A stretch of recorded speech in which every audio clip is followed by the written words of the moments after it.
అయితే ఎప్పుడైతే ఒక రాష్ట్రంలో ఉన్నటువంటి ఒక అవయవం వాళ్ళకు వాడుకోవడం కుదరలేదు అనుకుందాం, అంటే ఇమీడియట్గా ఒక పేషెంట్ ఎవరైతే ఉన్నారో అతను పేషెంట్ లేకపోవచ్చు, ఉన్నవాళ్ళు ఆరోగ్యంగా కానీ ఫిట్గా కానీ ఆ సందర్భంలో లేకపోవచ్చు. వెంటనే మనం అక్కడ మనకు పైన ఉన్నటువంటి రోటోకి ఇన్ఫామ్ చేస్తాం. ఇప్పుడు ఉదాహరణకి మన దక్షిణ భారతదేశంలో ఉన్నటువంటి రాష్ట్రాలన్నీ కల్పించి ఒక రోటో అనేది తమిళనాడులో చెన్నైలో ఉంది.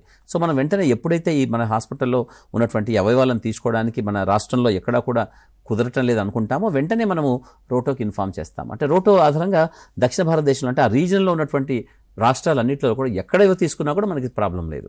అంటే ఉదాహరణకి మనం కర్ణాటకలో ఉన్నటువంటి బెంగళూరులో ఒక పేషెంట్ని మనం ఆంధ్రప్రదేశ్లో తీసుకోవచ్చు, లేదా తెలంగాణలో తీసుకోవచ్చు. ఒక తెలంగాణలో ఉన్న పేషెంట్ని మనం తమిళనాడులో కానీ కర్ణాటక, కేరళ కానీ మనం షిఫ్ట్ చేయవచ్చు. అప్పుడు మనం వెంటనే రోటోకి ఇన్ఫామ్ చేసిన తర్వాత మళ్ళీ వాళ్ళు అందులో ఉన్నటువంటి సీనియారిటీ అందరికీ ఇన్ఫామ్ చేస్తారు. ఎవరైతే సీనియారిటీ ఉంటుందో మళ్ళీ వాళ్ళకి స్కోరింగ్ ప్రకారం ఉంటుందో ఆ స్కోరింగ్ రకరకాలుగా ఉంటుంది. శాస్త్రీయపరమైనటువంటి నిరూపితమైనటువంటి స్కోరింగ్ వ్యవస్థ అదంతా కూడా.